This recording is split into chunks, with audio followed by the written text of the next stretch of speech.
बिस्मिल्लाहिर्रहमानिर्रहीम, अस्सलाम वालेकुम। आप देख रहे हैं प्रोग्राम स्पोर्ट्स 360। मैं हूं आपका मेज़बान अहमद नवाज़। आज आपसे क्रिकेट की जब बात करेंगे तो बात ये करनी है कि बात अब वाइट बॉल से वाइट वॉश तक पहुंच चुकी है। तो क्या पाकिस्तान आज अपना वाइट वॉश बचा पाएगा, ये तो वक्त ही बताएगा, क्योंकि आज खेला जाएगा तीसरा और आखिरी T20 इंटरनेशनल पाकिस्तान और बांग्लादेश के माबैन। ये सीरीज़ का आखिरी मैच है। इसके बाद हमारा बांग्लादेश का टूर जो है वो अपने अख्ताम को पहुंचेगा। पहले दोनों T20s में पाकिस्तान को बांग्लादेश के हाथों शिकस्त हुई और बांग्लादेश ने ये दोनों मैचेस जीतकर सीरीज़ अपने नाम कर ली है। पाकिस्तान टीम पर बहुत ज़्यादा तनकीद चल रही है। जो ब्रांड ऑफ क्रिकेट खेला जा रहा है वो हमेशा की तरह फिर से तनकीद का निशाना बना। प्लानिंग, एग्जीक्यूशन, खासतौर पर कप्तानी पे भी बात की गई कि जब आप उनके 4 खिलाड़ी आउट कर चुके थे तो आपको वहीं पर चाहिए था कि अंडर 100 आप कोशिश करते कि आप उनको आउट कर लेते। लेकिन जब उन्होंने 130 का हदफ जो है वो वहाँ तक पहुँच गए, लगता ही था कि पाकिस्तान के हाथ से ये मैच निकल जाएगा। हम यहाँ पर इस प्रोग्राम की मुनासबत से भी कुछ लोगों ने ये ज़रूर कहा था, जिनमें मैं भी शामिल हूँ, कि 130 जो है वो एक बड़ा विनिंग स्कोर है इस पिच के ऊपर। तो इस बारे में ज़रूर हम गुफ्तगू करेंगे और फिर आगे क्या हिकमत अमली होगी, क्योंकि पाकिस्तान ने वेस्ट इंडीज़ का भी दौरा करना है और उसके बाद फिर आपने तैयारी करनी है, एशिया कप है, T20 वर्ल्ड कप है। तो किस हिकमत अमली के साथ अब आगे जाना होगा ये तो वक्त ही बताएगा। उसके बाद आपसे बात करेंगे एशिया कप के बारे में, जिसका शेड्यूल हो या जिसका वेन्यू हो, ये तमाम तर तफसीलात आज से हम शेयर करेंगे। लेकिन उसमें मेरे ख्याल से सबसे बड़ी जो बात करने वाली है, जो सबसे बड़ी खबर हमारे लिए कल से रही है, वो कल ACC की जो मीटिंग थी या उसका जो एक ज़बरदस्त सी एक शाहाना इस्तकबाल किया गया। जितने भी ACC मेंबर्स थे, ख़ास तौर पर चेयरमैन पाकिस्तान क्रिकेट बोर्ड जो ACC के भी प्रेसिडेंट है मोहसिन नकवी, उनका एक शानदार इस्तकबाल किया। बांग्लादेश क्रिकेट बोर्ड ने उनको रिसीव किया गया। उसके बाद एक रात को एक अशाइया भी रखा गया जिसमें उन्होंने तकरीब से खिताब भी किया। उन्होंने दोबारा ये बात की कि जी बहुत ज़रूरी है कि एशिया जो है वहाँ पर क्रिकेट का फ़रोग जारी रहना चाहिए और सियासत से बालातर होकर जारी रहना चाहिए। इंडिया के बारे में अब यही कहा जा रहा है कि जिन्होंने पहले मीटिंग में शिरकत करने से इनकार किया था कि अब वर्चुअली मीटिंग में जो है वो ये फैसले किए जाएंगे और बहुत ज़्यादा मुतवक्के है कि मुत्तहिदा अरब अमीरात यानी UAE में एशिया कप जो है वो शिफ्ट हो जाएगा। लेकिन ये अभी कबल वक्त है, जब तक बाकायदा तौर पर ऐलान नहीं किया जाता हम इस पर आपको ऑथेंटिक नई खबर दे सकते। लेकिन ये ज़रूर है कि हम ये अंदाज़ा लगा चुके हैं कि ऐसा कोई बायकॉट नहीं होगा और एशिया कप अपने शेड्यूल के मुताबिक ही खेला जाएगा। सिर्फ वेन्यू का फैसला है वो मेरे ख्याल से हो चुका है, मोर और लेस किसी भी वक्त हमें अनाउंसमेंट के जरिए पता चल जाएगा कि पाकिस्तान और बाकी जो एशिया की टीम्स हैं वो अपना एशिया कप UAE में खेलेंगी। उसके बाद आपसे बात करेंगे अंडर 21 चैंपियनशिप की, जहाँ पर पाकिस्तान के एहसन रमज़ान स्नूकर में एक ज़बरदस्त परफॉर्मेंस का सिलसिला उन्होंने जारी रखा है। भारतीय हरीफ को हराकर सेमीफाइनल के लिए क्वालिफाई कर चुके हैं। अगर इसके अलावा मिक्स बॉल की बात करें तो वहाँ पर कोई भी पाकिस्तानी जो है वो आगे नहीं प्रोग्रेस कर सका, वो बाहर हो गए अपने तमाम मैचेस को हारने के बाद। लेकिन एहसन की वजह से अभी भी उम्मीदें जो हैं वो वाबस्ता हैं कि अंडर 21 में पाकिस्तान के लिए एक शानदार जो है वो एजाज़ आ सकता है। लेकिन ओवरऑल बड़ी अच्छी परफॉर्मेंस रही है। टूर्नामेंट जीतना ना जीतना तो एक सिलसिला जारी रहता है, लेकिन ओवरऑल जो प्रोग्रेस है, ख़ासतौर पर अंडर 21 की बात करें तो मेरे ख्याल से पाकिस्तान के लिए अच्छे प्रॉस्पेक्ट हैं। और ऑलरेडी हमने जब चैंपियनशिप की बात की, मोहम्मद आसिफ पहले ही इससे पहले हमसे मुखातिब भी थे, हमारे शो में भी आए, उन्होंने भी यही बात की कि जो अब आपके यूथ सर्कल्स हैं उनको आपको सपोर्ट देनी है ताकि ज़्यादा से ज़्यादा रिजल्ट जो हैं वो वहाँ पर आ सकें। उसके बाद आपसे हम बात करेंगे मिक्स मार्शल आर्ट्स की। MMA की जब आप बात करते हैं तो पाकिस्तान में बहुत तेज़ी से मिक्स मार्शल आर्ट्स का जो रुझान है वो जारी है। बहुत तेज़ी से ये स्पोर्ट जो है वो पॉपुलर हो चुकी है। अगर आप Pakistan mix martial arts federation यानी PMMAF की बात करें तो इनके जो ओहदेदार हैं, जिसमें इनके प्रेसिडेंट बाबर कयूम राजा साहब और साथ ही साथ इनके जो DG हैं सादिक साहब, उनकी भी सरदार एहसन सादिक, उनकी जो है मुलाकात हुई प्राइम मिनिस्टर्स यूथ प्रोग्राम के जो हेड हैं राना मशहूद अहमद खान के साथ, और वहाँ पर इस स्पोर्ट के बारे में तफसीली जायज़ा लिया गया और ये यकीन दहानी कराई गई कि तमाम तर सपोर्ट जो है वो PMMAF को दी जाएगी ताकि इस स्पोर्ट को ज़्यादा से ज़्यादा फ़रोग मिल सके। और पूरे पाकिस्तान से जो टैलेंट हंट किया जा रहा है, जो कॉम्पिटिशन्स हो रहे हैं, जिसमें इंटरनेशनल फाइटिंग टूर्नामेंट है, जिसमें नेशनल फाइटिंग टूर्नामेंट है, जिसमें फ़ाइट पास के इवेंट्स हैं, उन तमाम तर इवेंट्स के बारे में राना मशहूद अहमद खान को ब्रीफ दिया गया पाकिस्तान MMA फेडरेशन की जानिब से। और आगे आने वाले कैलेंडर में जो भी इवेंट्स हैं उनके बारे में भी बाकायदा तौर पर उनको बताया गया। तो मेरे ख्याल से एक बहुत ज़बरदस्त चीज़ है। आप MMA की बात करें तो पाकिस्तान में इतना सारा टैलेंट मौजूद है। मैं खुद इस स्पोर्ट के साथ मुंसलिक रहा हूँ। मैंने तमाम तर इवेंट्स जो PMMAF के बैनर के अंडर हुए हैं वो जाकर खुद कवर किए, जाकर देखे भी हैं। ना सिर्फ मेंस साइड पर बल्कि जो वुमेंस साइड पर, जो ख़वातीन की साइड पर MMA का टैलेंट है, आप हैरान हो जाएंगे। उसमें इतनी ज़बरदस्त हमारे पास फाइटर्स हैं कि मेरे ख्याल से आगे आने वाले मुस्तकबिल में अगर इनको थोड़ी सी सपोर्ट और मिले तो बैन अवी सतह पर ये पाकिस्तान के लिए बहुत सारे एजाज़ जो हैं वो जीत कर ला सकती हैं। और ख़ासतौर पर मेंस साइड पर भी ऑलरेडी हमारे फाइटर्स इंटरनेशनली कम्पीट कर। उसके बाद आपसे हम एक बड़ी इंटरेस्टिंग चीज़ के बारे में बात करेंगे जो कि चेस है, और उसके बारे में भी आपको बताएंगे, क्योंकि शतरंज का जो खेल है वो एक बड़ा ही टेक्निकल खेल है और उसमें दिमाग का जो जोर है वो ज़्यादा चलता है, आपको बड़ा सोचना पड़ता है, सोच समझ के चाल चलनी पड़ती है। तो इस खेल के बारे में भी ज़रूर जो है वो आपको आगाह करना है और आपको बताएंगे। इन तमाम चीज़ों पर गुफ्तगू करनी है, मेहमानों से आपका तारुफ कराते हैं। सबसे पहले स्टूडियोज़ में हमें ज्वाइन कर रहे हैं हमारे साथी एंकर और एक्सपर्ट जनाब सैयद मोहम्मद अवैस। अस्सलाम वालेकुम। वालेकुम सलाम, कैसे हैं? मैं अल्लाह का शुक्र, आप thank you very much for joining अस। साथ ही साथ ज्वाइन कर रहे हैं सीनियर स्पोर्ट्स जर्नलिस्ट और हमारे तजियाकार जनाब मोहित शाह साहब। अस्सलाम वालेकुम। वालेकुम जी, कैसे हैं सर? अल्लाह के एहसान है। Thank you very much. और साथ ही साथ हमें ज्वाइन कर रहे हैं क्रिकेट एक्सपर्ट और एनालिस्ट खुरम शहजाद। अस्सलाम वालेकुम। कैसे हैं खुरम भैया? अल्हम्दुलिल्लाह। Thank you very much for joining us. Mohit Shah साहब, वाइट वॉश तक बात आन पहुंची है। अब मैंने और आपने तो ये फैसला नहीं करना, जो टीम वहाँ पर है उसी ने ये फैसले करने थे, लेकिन अब होने क्या जा रहा है? क्या लग रहा है आपको? लग रहा है वाइट वॉश से बच जाएगा पाकिस्तान आज? देखिए, जिस तरह पाकिस्तान आज 2 मैचेस खेला है और जो हमने पाकिस्तान की बॉलिंग, बैटिंग और even running between the wickets देखी है, मुझे नहीं लगता कि आसान होगा पाकिस्तान का वाइट वॉश से बचना। और अगर खुदा न खास्ता ये वाइट वॉश होती है तो मेरा ख्याल है एक बड़ा अवेकनिंग कॉल है पाकिस्तान क्रिकेट के लिए और पाकिस्तान के उस थिंक टैंक के लिए, ख़ासकर मैं समझता हूँ कि नए आपके जो हेड कोच हैं उनके लिए, और वो लोग जो बहुत हाई होप्स लगा के बैठे थे पाकिस्तान क्रिकेट टीम के इस एक जो न्यू लुक टीम है उसको देखते हुए कह रहे थे कि शायद ये बहुत अच्छा परफॉर्मेंस करे, वो अपनी राय को उनको थोड़ा चेंज करना बदलना पड़ेगा और बदल के ये बताना पड़ेगा कि हमें कहाँ कहाँ हमारी गलतियाँ हैं, कहाँ कहाँ हम एक्सपीरियंस थोड़ा ऐड कर सकते हैं या एक्सपीरियंस नहीं भी ऐड कर सकते, तो किस तरह हम अपनी ये जो पूरी हमारी एक बैटिंग और बॉलिंग यूनिट है इनको ये बता सकते हैं कि हार्सेस फॉर कोर्सेज या किसी चेंजिंग सिनेरियो में आपको किस तरह बैटिंग करनी है, किस तरह बॉलिंग करनी है। देखिए, हम न्यूजीलैंड गए तो हमने कहा जी वो बड़ा बाउंसी पिच ट्रैक है और हमने वहाँ से 4-1 हम वो सीरीज़ हार के हम वापस आए। ये रिसेंट टाइम की बात कर रहा हूँ। पाकिस्तान में हम खेले तो पाकिस्तान में हमने तीनों मैच बांग्लादेश से इसलिए जीते कि बड़ी इजी पिच थी और मेरा ख्याल है वो वाला ना फास्ट पेस था उसमें, ना कोई डबल पेस था उसमें, ना कोई स्लो और लो पेस था, तो एक नॉर्मल सा पेस था जिसमें हम वो जीत गए। लेकिन देखिए, हर जगह आपको ये चीज़ नहीं मिलती। आपको अब जाके बांग्लादेश खेलना पड़ा। बांग्लादेश में आपको पता है ये डबल पेस है, जो नहीं समझ आती कि आपको किस तरह कंट्रोल करना है। 150 यहाँ विनिंग स्कोर है, 135 भी विनिंग स्कोर है, और तो और 100 यहाँ 30 नहीं बनते। तो वो हम ये देख रहे हैं कि किस तरह पाकिस्तान का मतलब है एक्शन क्या होना चाहिए नेक्स्ट। अब ये सीरीज़ बचाने, मतलब वाइट वॉश बचाने के लिए आज का मैच किस तरह जीतना चाहिए, तो बात वही है कि पाकिस्तान के जो टॉप ऑर्डर है उसको कोई क्लिक करना पड़ेगा। मुझे अफसोस हुआ देख के कि जी इतने रन आउट्स हुए। अब देखें ना, पहले मैच में आप 3 रन आउट, दूसरे मैच में फिर रन आउट। अब जब आपकी ऊपर से ओपनिंग आप समझते हैं कि वो सही नहीं चल रही या उसमें कोऑर्डिनेशन नहीं आपको नज़र आ रहा, तो फिर प्रेशर, ऑब्वियस प्रेशर जो है वो middle order, lower middle order पे आता है। और एग्जैक्टली हमारे साथ ये हो रहा है कि हमारा जो टॉप ऑर्डर है, टॉप 3 प्लेयर्स हैं, ना हारिस चल रहे हैं, ना फ़खर चल रहे हैं, ना सैम अयूब चल रहे हैं। फ़खर ने अगर एक आध अच्छी इनिंग भी खेली तो साथ और कोई साथ देने वाला नहीं था। बिल्कुल। अब हमें मतलब है, पाकिस्तान क्रिकेट की बात कर रहा हूँ, पाकिस्तान क्रिकेट के पास इतना टाइम नहीं है। हम पिछले वर्ल्ड कप में भी अच्छा नहीं खेले, हम इस वक्त इस वर्ल्ड कप में हम एक किसी चैलेंज को फेस करते हुए, एक मतलब है हमारे आगे एक टारगेट होना चाहिए, उसको सेट करते हुए हमें जाना चाहिए, जो कि हम अभी जो अर्ली स्टेज है उसमें हमें नहीं, मुझे नहीं लगता कि हम अपने अच्छा कोऑर्डिनेशन, अच्छा टीम कम्बिनेशन, अच्छी पिक और चूज़ वाला हमने वो सिस्टम इवॉल्व किया है। अब फिर रह सह के देखें अहमद, बड़ी अजीब सी बात है, रह सह के फिर वही बात आती है कि शायद बाबर आजम इधर आ जाएं, शायद रिजवान वापस आ जाएं, शाहीन वापस आ जाएं, आरएस रऊफ आ जाएंगे और नसीम शाह आ जाएंगे, तो कोई फर्क पड़ेगा? वापसी का सवाल तो फिर बाद में आएगा मेरे ख्याल से। मैं एक, अगर मोहित शाह साहब की इजाज़त से, मैं खुरम एक डिफरेंट सवाल आपसे पूछना चाह रहा हूँ। आपसे इस बारे में ज़्यादा सिलसिले में हमारी बात नहीं हुई इस सीरीज़ को लेकर, मेरी और आपकी बात यह कि ये ब्रांड ऑफ क्रिकेट का सवाल बड़ा टेक्निकल है। पाकिस्तान में हम इसको समझ नहीं पाते। या तो हम ये फैसला कर रहे हैं कि कल्चरली अगर हम क्रिकेट हमारी देखें तो हमें ये ब्रांड ऑफ क्रिकेट नहीं सूट करेगी कि हम आएँ और आते ही मार धाड़ शुरू कर दें, या फिर हम ये फैसला कर लें कि आपको पिच भी देखकर ये फैसला करना है। अब हुआ यही कि ब्रांड ऑफ क्रिकेट को चेंज करने का फैसला किया गया, लेकिन आगे पिच और इम्तिहान ऐसा था कि जहाँ पर ये सक्सेसफुल नहीं हो पाया। असल में देखें, थोड़ी सी अलार्मिंग कॉल ज़रूर है, स्पेशली ये पाकिस्तान की जो परफॉर्मेंस जा रही है। और देखें, जहाँ तक हमने ब्रांड ऑफ क्रिकेट की बात की तो स्पेशली T20 के हवाले से मैं बात करूँगा।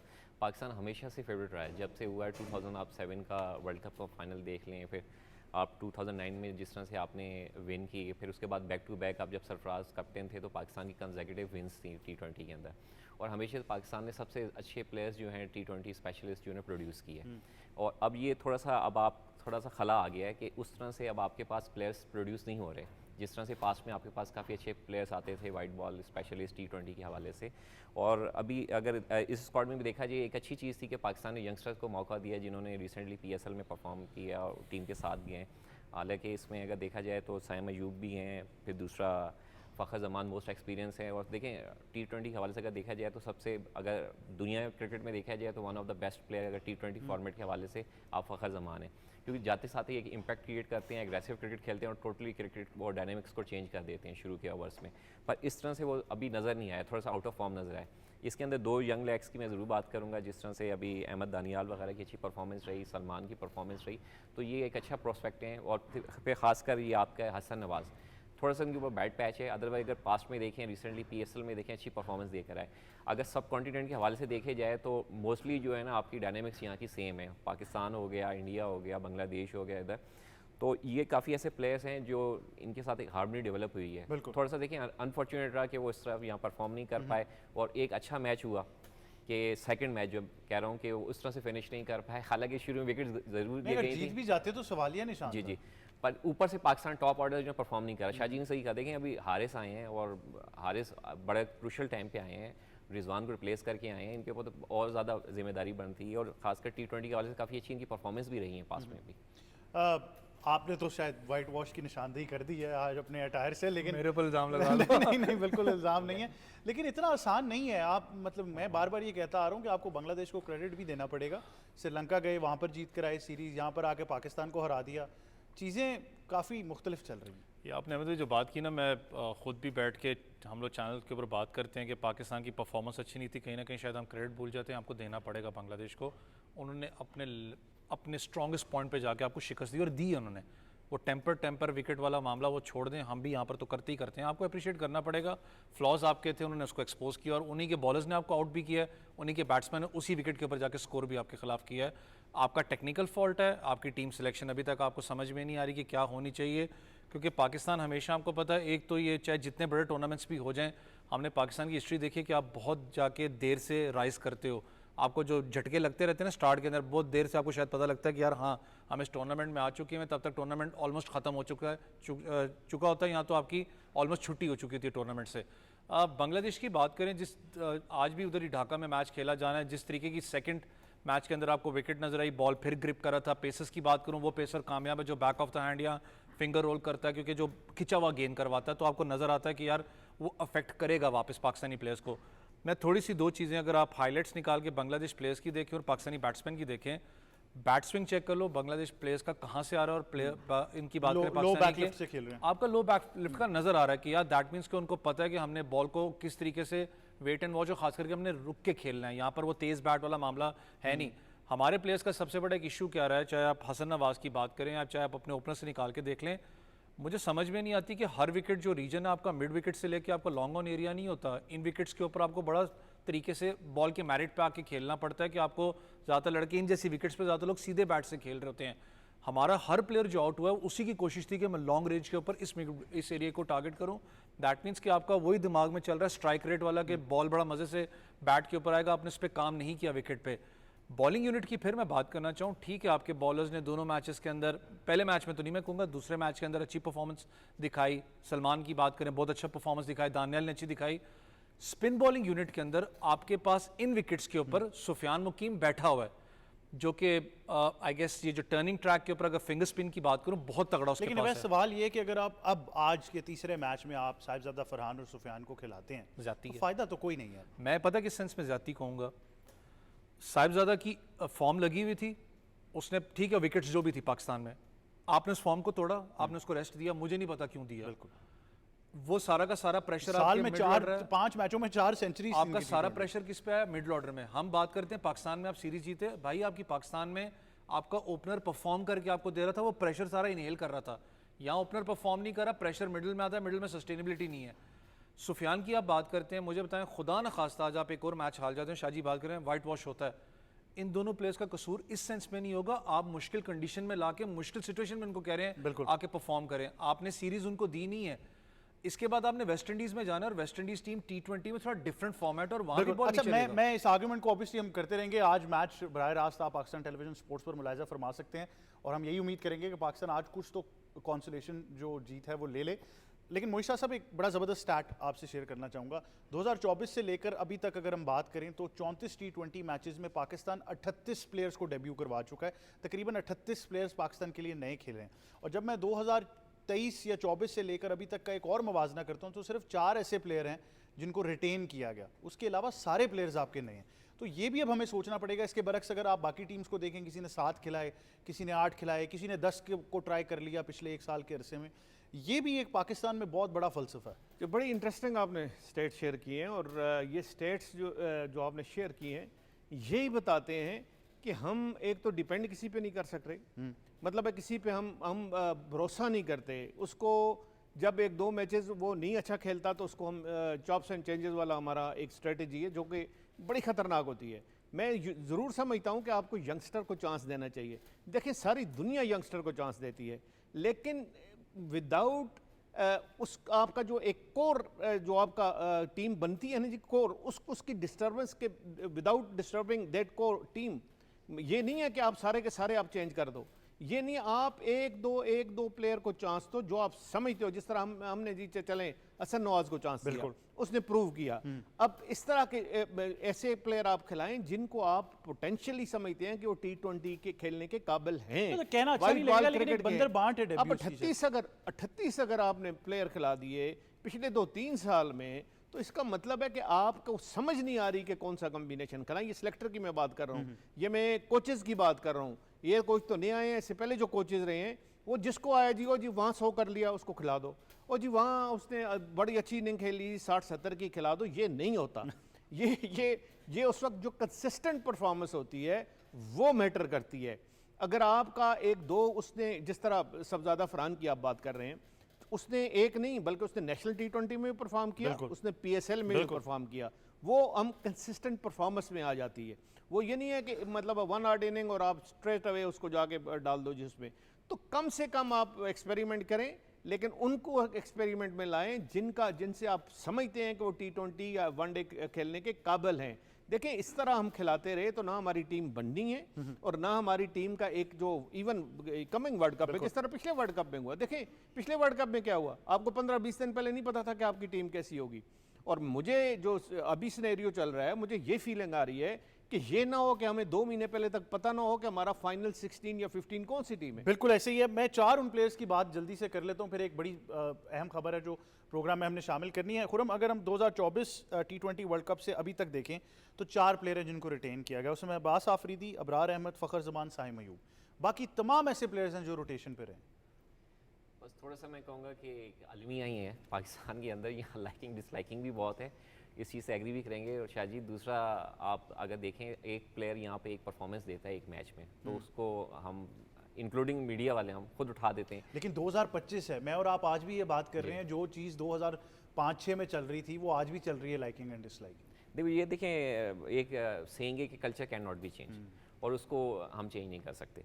हालांकि अगर आप देखा जाए तो पाकिस्तान के हवाले से, जिस तरह से मैं पहले भी आपको बता चुका हूँ, हमेशा से T20 अच्छे पाकिस्तान ने प्लेयर्स को ना प्रोड्यूस किया है, और इसमें कोई दो राय नहीं कि पाकिस्तान के पास कोई कमी नहीं है अच्छे प्लेयर्स की, पर उनको अच्छा यूटिलाइज करने की कमी है। इन स्टैट्स को देख के तो मुझे लग रहा है कमी है ही नहीं। बिल्कुल एक अहम खबर आपके साथ शामिल करनी है, हमने ACC के बारे में ज़रूर बात करनी है। एशियन क्रिकेट काउंसिल का जो एशिया कप है उसका शेड्यूल हो या उससे मुंसलिक जितनी भी गुफ्तगू हो वो आपसे ज़रूर करेंगे। लेकिन उससे पहले आपको बताएं कि अभी एक अहम मीडिया टॉक हुई chairman Pakistan cricket board Mohsin Naqvi की, जो कि प्रेसिडेंट भी हैं एशियन क्रिकेट काउंसिल के, और उन्होंने आगाह किया कि एक जो मीटिंग थी एशियन क्रिकेट काउंसिल की वो बड़ी ज़बरदस्त रही, बड़ी कारामद साबित हुई। उसमें क्रिकेट के फ़रोग को लेकर बहुत सारी बात की गई। एशिया में तकरीबन 26 मेंबर्स जो हैं ACC के, उन्होंने इसमें जो है वो शिरकत की। 26 मेंबर्स के साथ साथ उन्होंने ये भी बताया कि एशिया कप का जो शेड्यूल है उसके सिलसिले में इंटरनेशनल क्रिकेट काउंसिल यानी ICC के साथ कोई बातचीत जो है वो चल रही है, कुछ शेड्यूलिंग के हवाले से कुछ चीज़ें जो है वो करनी है। मोहित शाह साहब क्या ऐड करना चाहेंगे, क्योंकि ये वो ICC का नहीं, BCCI का, BCCI सही, BCCI का कह रहे हैं कि BCCI से कोई मामला हमने तय करने हैं। देखिए, होस्ट कंट्री तो BCCI है ना।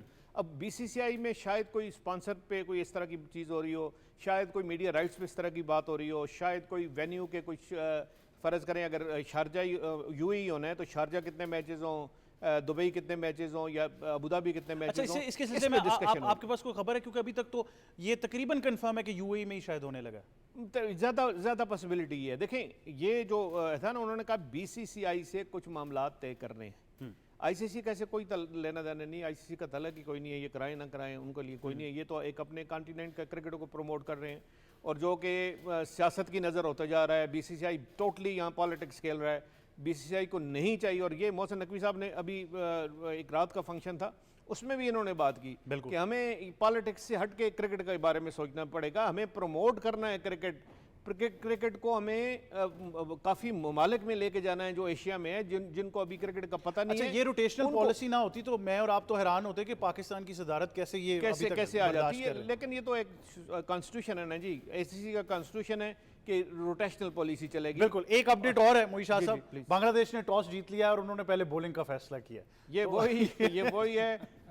देखें बांग्लादेश इस वक्त पूरी फॉर्म में और ख़ासकर इस पिच को मद्देनजर देखते हुए और पिच को देखते हुए जो बांग्लादेश का कम्बिनेशन है बड़ा अच्छा चल रहा है। उनकी बॉलिंग आउटस्टैंडिंग है, मैं कहता हूँ उनकी बॉलिंग आउटस्टैंडिंग है और वो प्रेशर भी रखे हुए हैं और पाकिस्तानी टॉप ऑर्डर को वो बिल्कुल हिलने नहीं दे रहे। और मुझे अब देखें टॉस भी जीत लिया हो तो अब मुझे बड़ा एक ये समझे कि खौफ सा लगा हुआ है कि शायद हम इसमें अच्छा, भी मैं मोई शाह साहब आज मैं किसी को कह रहा था कि जिस तरीके से उन्होंने श्रीलंका को हराया और फिर हमें हरा गए हैं, डोंट बी सरप्राइज अगर T20 वर्ल्ड कप में कोई अच्छी परफॉर्मेंस दे दें। देखिए अगर इस तरह एक तो वो है ना जी कॉन्फिडेंस लेवल है और दूसरा ऐसी विकेट्स के लिए ये बहुत सूटेबल है, इसमें कोई शक नहीं है। और इन्होंने क्योंकि सारी उम्र ऐसी विकेट्स पे खेला है और पाकिस्तान को अगर देखें हम एक अपनी मुझे ये क्रिकेट के जो थिंक टैंक है मैं उनकी बात कर रहा हूँ, उनको चाहिए था कि थोड़े अगर उनको ये एहसास था कि इतनी फॉर्म में इतने मैचेस आपने देखे श्रीलंका में बांग्लादेश को खेलते हुए देखा आपने, तो फिर हमें थोड़े 1-2 दिन और पहले चले जाना चाहिए था, 1-2 साइड मैचेस खेल लेने चाहिए थे, कोई हमें एक्सपेरिमेंट वहाँ की विकेटों का कर लेना चाहिए था, उसके बाद हम ये सीरीज़ खेलते तो ज़्यादा मुनासिब होता।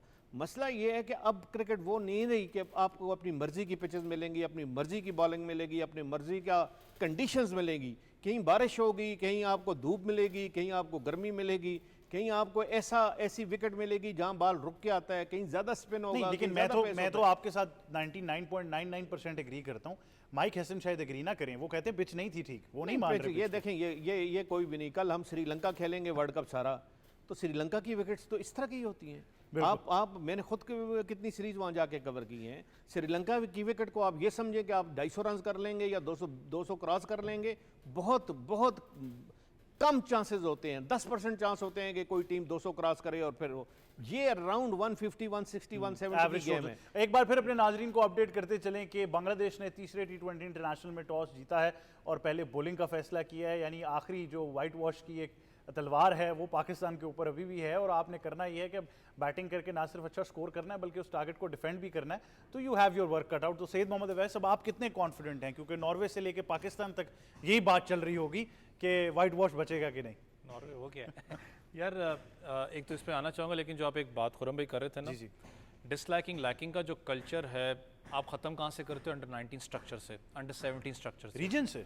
रीजन तो चलो ऊपर आ जाता है, मैं थोड़ा सा नीचे यूथ क्रिकेट पे आता हूँ, वहाँ से स्टार्ट होता है ना कल्चर, स्टार्ट करते हो आप।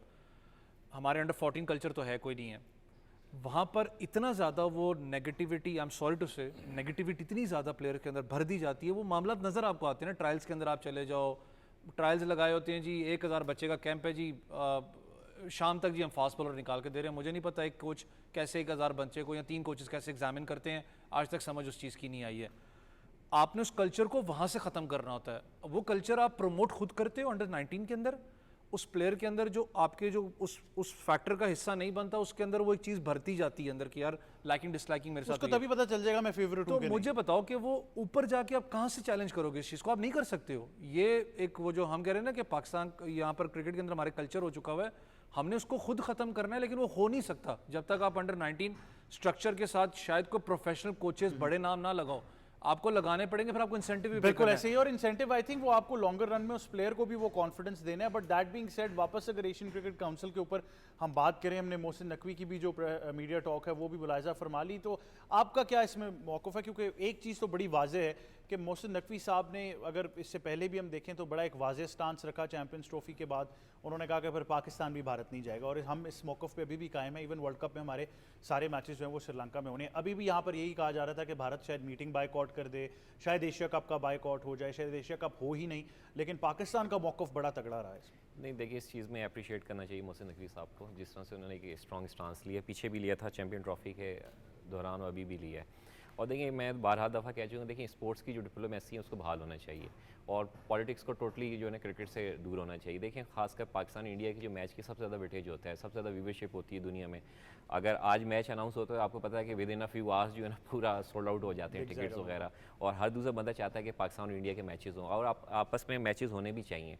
और देखिए, जिस तरह से एशियन क्रिकेट काउंसिल की मीटिंग हुई है, इसके अंदर मैं अभी भी देख रहा था, विजुअल्स में आ रहा था कि उसमें सुभान अहमद भी नज़र आए हैं, पाकिस्तान क्रिकेट बोर्ड में काफ़ी लॉन्ग सर्विंग में रहे हैं, अपना CEO जो है, तो उन्होंने भी अच्छा पोर्ट्रेट किया होगा पाकिस्तान के हवाले से। और दूसरा ये कि जैसे BCCI की अब कोर्ट में है बॉल के, किस तरह से वो आगे इस चीज़ को फीडबैक देता है कि आया कि वो इसमें पार्टिसिपेट करता है या नहीं करता। बिल्कुल ऐसे ही है, लेकिन हम यही उम्मीद करते हैं कि चीज़ें जो हैं वो बेहतरी की तरफ जाएंगी। जिस तरह हमारे तमाम मेहमानों ने भी फरमाया कि क्रिकेट को जो है वो सियासत से बाला तर रखना पड़ेगा भारत को, या फिर बाकी दुनिया को अब ये फैसला करना पड़ेगा कि भारत की जो हकदर्मी है ये अब नहीं चल सकती क्रिकेट के ऊपर, और ये जो एक कब्ज़ा सा जमाया हुआ है वो अब निकालना होगा उस कब्ज़े से, और क्रिकेट को तमाम तर रीजन्स में जो है वो फैलाना है। इस बारे में ज़रूर हम गुफ्तगू करते रहेंगे। अब आपसे बात करनी है मिक्स मार्शल आर्ट्स की, और जिस तरह आपको प्रोग्राम के शुरू में बताया कि बड़ी अहम मुलाकात हुई प्राइम मिनिस्टर्स यूथ प्रोग्राम के जो हेड है राना मशहूद अहमद खान की पाकिस्तान MMA फेडरेशन के अहदेदारों से, तो उस बारे में ज़रूर गुफ्तगू करेंगे। अब हमें प्रोग्राम में ज्वाइन कर रहे हैं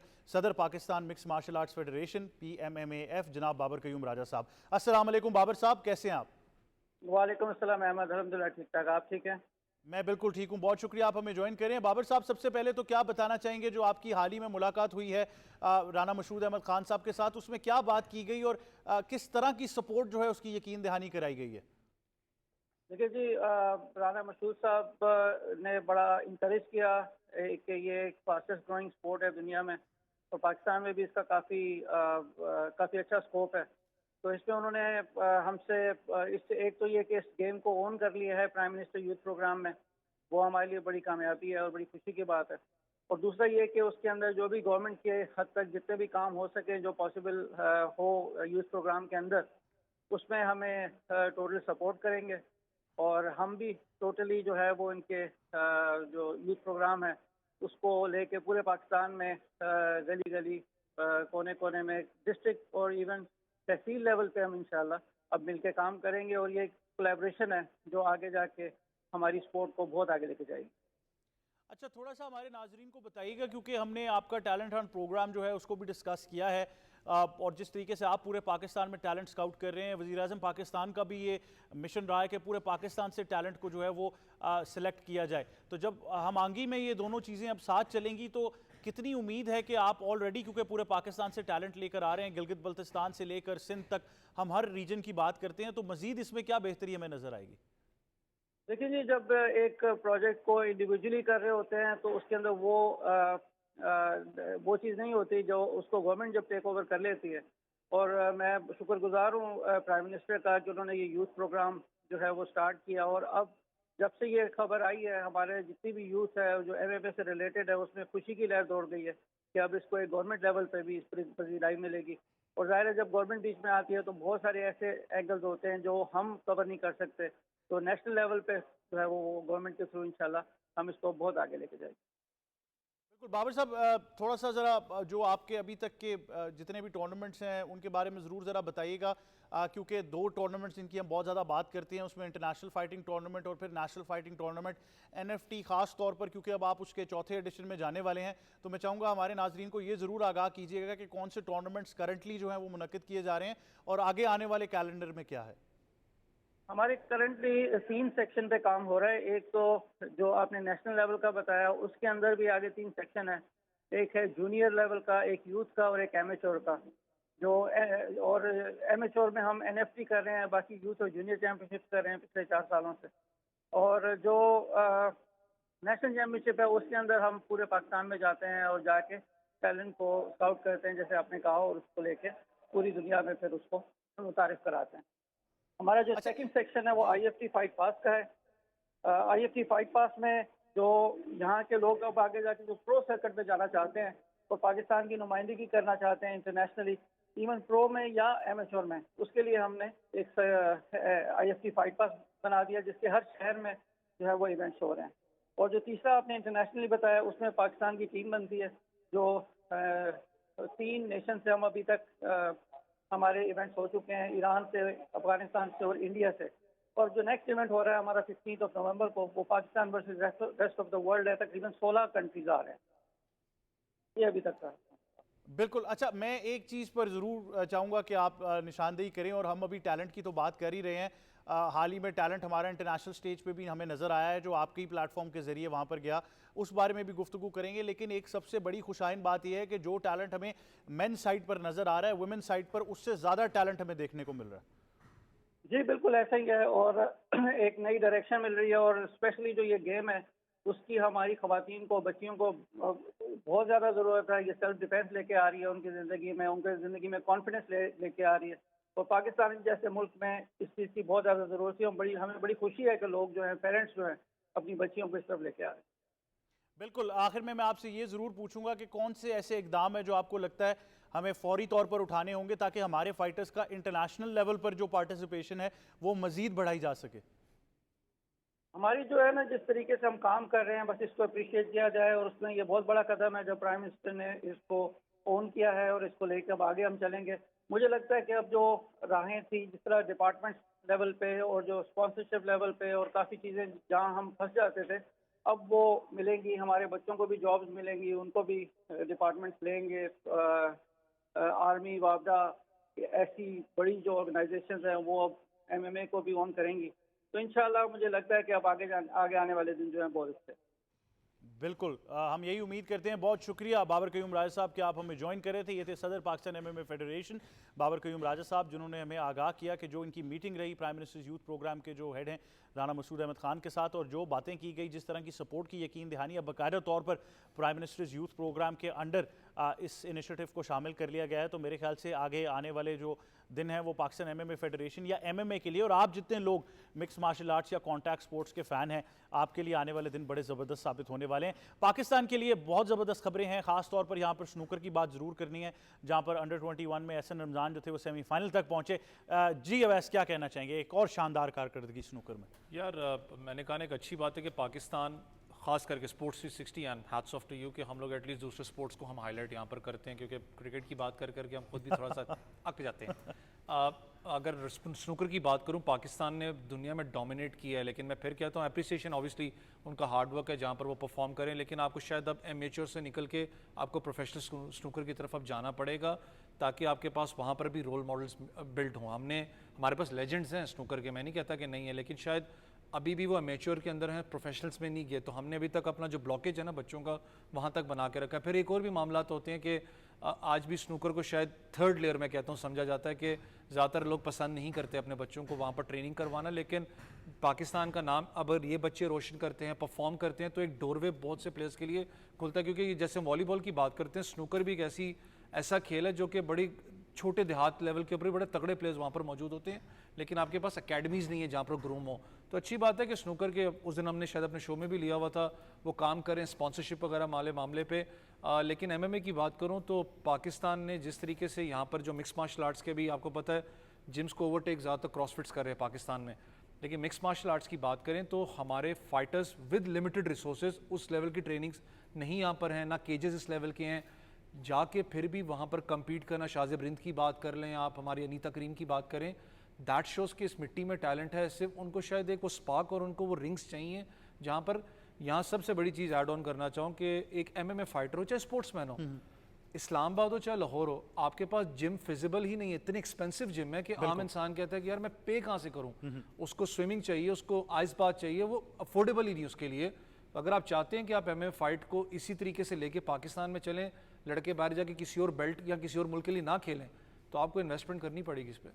बिल्कुल ऐसे ही है, और मेरे ख्याल से इतना ज़बरदस्त टैलेंट है पाकिस्तान के लिए। पिछले कुछ 1-2 महीने में मुख्तलिफ स्पोर्ट्स में इतनी ज़बरदस्त खबरें आई हैं, अगर हम क्रिकेट से बाहर होकर देखें तो बहुत सारी चीज़ें हैं जिनको हम सेलिब्रेट कर सकते हैं। लेकिन अब आखिर में आपसे बात हमने शतरंज के बारे में ज़रूर करनी है, और बड़ी ही ज़बरदस्त तारीख है जब आप शतरंज के खेल की बात करते हैं। और ये तारीख जो है वो आज से तकरीबन 5000 साल पुरानी है। और अगर आप इस खेल की भी बात करें तो बड़ा ज़बरदस्त खेल है, बड़ी ज़बरदस्त चाल आपको प्लान करनी पड़ती है, दिमाग का बड़ा इस्तेमाल इसमें किया जाता है, और इसके बारे में ज़रूर जो है वो बात करेंगे। आइए आपको दिखाते हैं games of the world.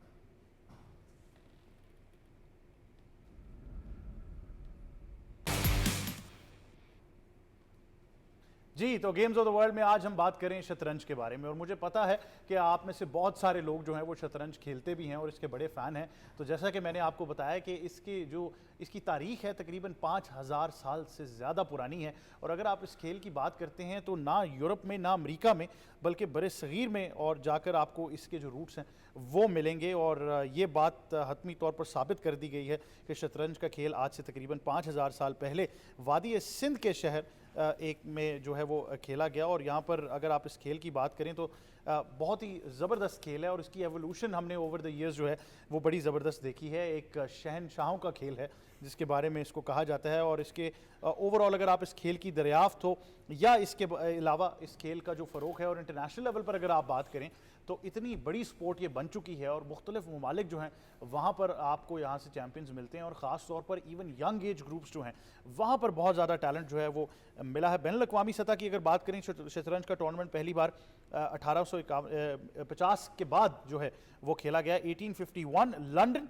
Of course is the place where chess was started. तो 1850 के बाद इसको बाकायदा तौर पर एक इंटरनेशनल सतह के ऊपर देखा गया, और उसके बाद चेस फेडरेशन का क़याम जो है वो आया। 14 साल तक के बच्चों को शतरंज सिखाने के इंतज़ाम जो हैं वो स्कूलों में और दूसरे तालीमी इदारों में ज़रूर कराए गए हैं। और आई think it's a game that will really reform you. अगर आप इंटेलिजेंस की बात करते हैं तो इस बारे में ज़रूर जो है वो आपको बताना है। 1937 की अगर बात करें तो रूसी खिलाड़ी अलकाइन अलेक्जेंडर जो हैं इन्होंने आलमी चैम्पियन होने का एजाज़ हासिल किया, और 42 साल के इस अरसे तक दुनिया का कोई भी खिलाड़ी रूस के खिलाड़ी से आलमी एजाज़ को वापस ना ले सका।